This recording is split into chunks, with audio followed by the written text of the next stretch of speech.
नमस्कार, मैं हूं संगीता गौड़। स्वागत है आपका मर्दे हिंद 24 न्यूज पर। आप देख रहे हैं रात 8 बजे की देश दुनिया की खबरें विस्तार से। अफ्रीकी संघ का G20 के स्थायी सदस्य के रूप में स्वागत करने को लेकर उत्साहित है यूरोपीय संघ।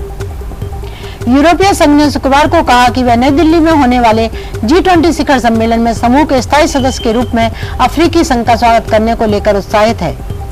यूरोपीय परिषद के अध्यक्ष चार्ल्स मिशेल ने भारत की अध्यक्षता में आयोजित हो रहे G20 शिखर सम्मेलन से एक दिन पहले यह बात कही।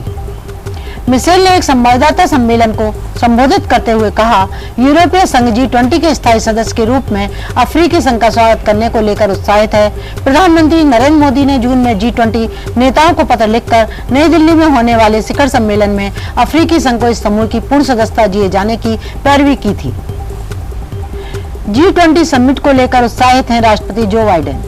पहली बार आ रहे हैं भारत।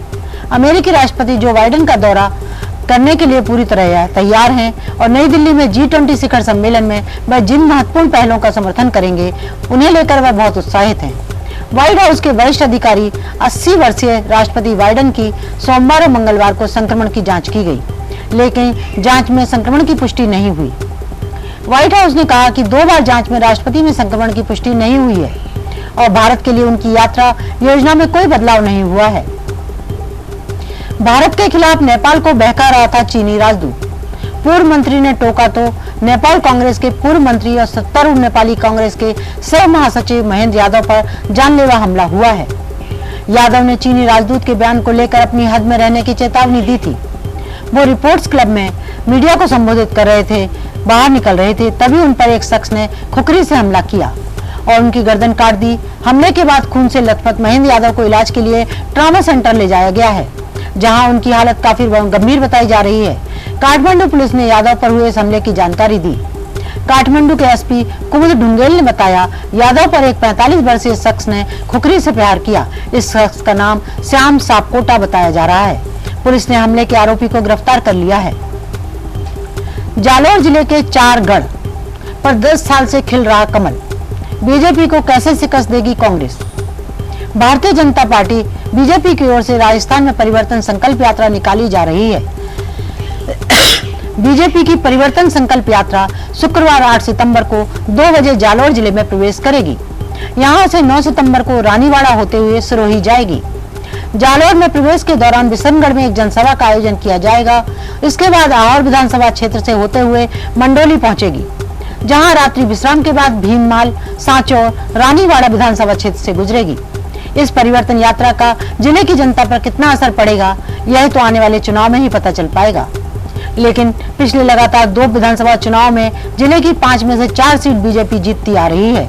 वर्ष 1990 से 2018 तक 7 विधानसभा चुनाव पर नजर डालें तो सांचौर विधानसभा सीट को छोड़कर शेष 4 सीटों पर बीजेपी ने अपनी पकड़ मजबूत बनाई है। एमपी में एक्टिव मोड में आप। विधानसभा चुनाव से पहले किसानों को बना रही मुद्दा। आम आदमी पार्टी के कार्यकर्ताओं ने शिवपुरी कलेक्टर कार्यालय में पहुंचकर किसानों के संबंध में एक ज्ञापन दिया है। पार्टी के कार्यकर्ताओं ने मुख्यमंत्री के नाम कलेक्टर को ज्ञापन के माध्यम से शिवपुरी जिले में कम बारिश से फसलें खराब होने को लेकर किसानों की मदद की मांग उठाई। किसानों के ज्ञापन के माध्यम से अल्प वर्षा के कारण शिवपुरी जिले को सूखाग्रस्त घोषित करने व सर्वे कराकर उचित मुआवजा देने के संबंध में ज्ञापन दिया है। दरअसल आम आदमी पार्टी के कार्यकर्ताओं ने कलेक्ट्रेट कार्यालय पहुंचकर मुख्यमंत्री के नाम ज्ञापन दिया। इस ज्ञापन में शिवपुरी जिले के किसानों को मदद देने की गुहार लगाई। कम बारिश के चलते खराब फसलों पर उचित सर्वे कराकर मुआवजा देने की बात की।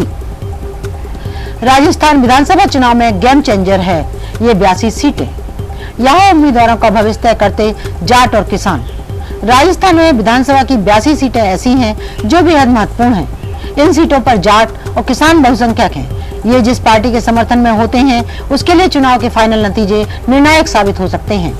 पिछले 2 विधानसभा चुनाव में जाट और किसान ने चुनाव के परिणाम को प्रभावित करने में महत्वपूर्ण भूमिका निभाई है। 2013 में जाटों ने कांग्रेस से नाराज होकर बीजेपी को समर्थन दिया था। इससे बीजेपी को भारी जीत मिली और सत्ता में काबिज हुई। 2018 में जाटों ने फिर से कांग्रेस का समर्थन किया, जिससे अशोक गहलोत राज्य के मुख्यमंत्री बनने में कामयाब रहे। अब 2023 के विधानसभा चुनाव में जाट और किसान की भूमिका फिर से महत्वपूर्ण होने की उम्मीद है। बीजेपी और कांग्रेस दोनों ही इन सीटों पर जीत हासिल करने के लिए जाट और किसान के समर्थन को हासिल करने के लिए कड़ी मेहनत कर रहे हैं। लालू यादव के हथियार से बिहार में इंडिया गठबंधन पर पलटवार। बीजेपी के प्रदेश अध्यक्ष सम्राट चौधरी ने कहा कि लालू प्रसाद और नीतीश कुमार पिछले 35 साल से बिहार पर राज कर रहे हैं, पर बिहार का क्या हाल है यह सबको पता है। इन 3 दशकों का सबसे बड़ा शोषक लालू प्रसाद और नीतीश कुमार हैं, तीसरा और कोई नहीं। जहां तक कांग्रेस की बात है तो इन पर जगदेव बाबू की हत्या करवाने का आरोप लगते रहा है। आज अगर जगदेव बाबू हमारे बीच नहीं है तो इसके लिए कांग्रेस सबसे अधिक दोषी है। आरक्षण की चर्चा करते हुए कहा कि लालू यादव ने एक भी व्यक्ति को आरक्षण का लाभ नहीं दिया। उनका आरक्षण मॉडल परिवार तक सीमित है। पहले उन्होंने अपनी पत्नी राबड़ी देवी को आरक्षण देकर सीएम बनाया, उसके बाद अपने बेटे तेजस्वी यादव और तेज प्रताप यादव को आरक्षण दिया। लालू यादव ने आरक्षण अपनी बेटी मीसा भारती को दिया। नीतीश कुमार पर भी सवर्ण विरोधी का आरोप लगाते हुए कहा कि सवर्ण आयोग का गठन किया गया, उसकी रिपोर्ट पर आज तक कोई काम नहीं हुआ। नीतीश लालू की इस चाल में घन चक्कर बनी बीजेपी। समझ में नहीं आ रहा क्या करें तो करें क्या। जातीय जनगणना का पूरी तरह से राजनीतिकरण हो गया है। ये महागठबंधन के लिए आगामी लोकसभा और विधानसभा चुनाव के लिए मुद्दा बनते जा रहा है। इस बहस से उनकी आक्रामकता कहीं न कहीं पिछड़ा समाज को अपने पक्ष में करने की हो रही है। वहीं बीजेपी ने भी जातीय जनगणना को एक पक्षीय मुद्दा बनाने के विरुद्ध खुद को खड़ा भी कर लिया है। इसके प्रथम चरण में केंद्र सरकार ने जो हलफनामा दर्ज किया था, अब यू टर्न लेते हुए बिहार सरकार के सर्वे के साथ खड़ी हो गई है। बीजेपी को समझ में नहीं आ रहा कि कोर्ट से महागठबंधन की सरकार को क्लीन चिट मिल जाने के बाद जनगणना को लेकर उनका स्टैंड क्या होना चाहिए। बीजेपी को पता है कि बिहार की राजनीतिक जमीन पर हमेशा जातीय समीकरण की खेती होती है। अफसर पर लगा लेफ्टिनेंट कर्नल की पत्नी से संबंध बनाने का आरोप। कोर्ट ऑफ इंक्वायरी का आदेश। एक सेवारत कर्नल पर लेफ्टिनेंट कर्नल की पत्नी के साथ संबंध बनाने का आरोप लगा है, जिसके कारण मिशन ओलंपिक विंग में तैनात उस कर्नल की मुसीबतें बढ़ गई हैं।